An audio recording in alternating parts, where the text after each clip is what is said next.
Bonjour, bienvenue dans la nouvelle émission de BTFX. Aujourd'hui, Valtone GP100, un multi-effet très polyvalent qui propose 45 types d'amplis différents pour guitare, basse et acoustique. Il propose aussi 40 types de baffles différentes, plein de pédales de disto virtuelles, d'équaliseurs, de modulation, de delay et de reverb. Il y a aussi une pédale d'expression que tu peux programmer, un accordeur, un looper et une boîte à rythme intégrée. Bon, pour la boîte à rythme, il faut pas vous attendre à des miracles, comme on pourrait dire. C'est pas vraiment terrible.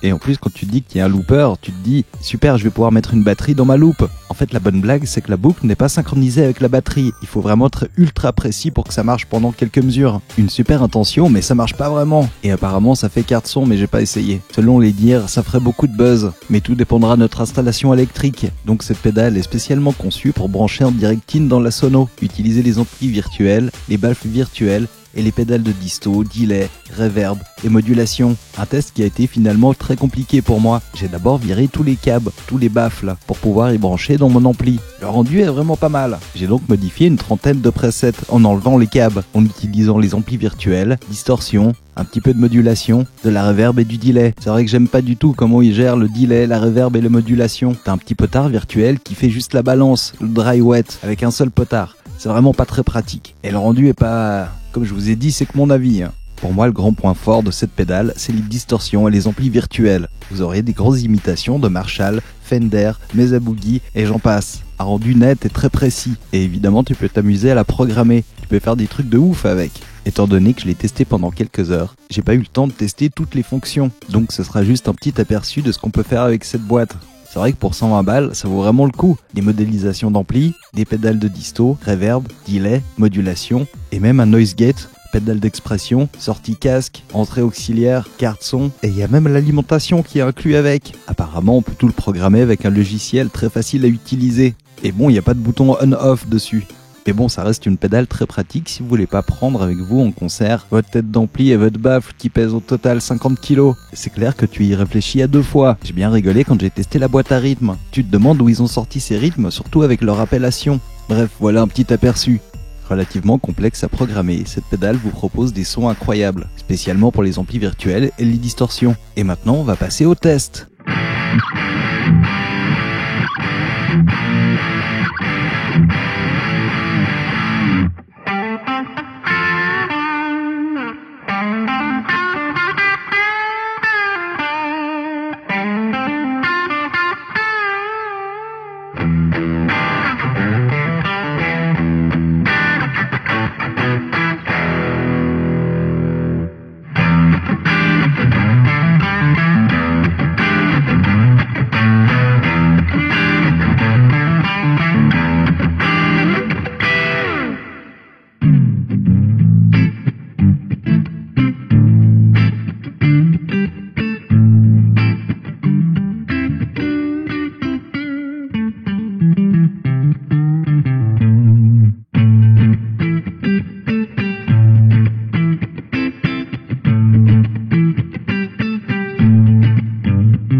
Pour conclure, la Valtone GP100 est un multi-effet relativement très complet. Cette pédale propose une large palette de sons à un prix incroyable. Je vous rappelle que c'est que mon avis et que je l'ai testé seulement quelques heures. À vous de vous faire une idée maintenant. Merci d'avoir regardé cette émission sur BTFX et à bientôt pour une prochaine émission.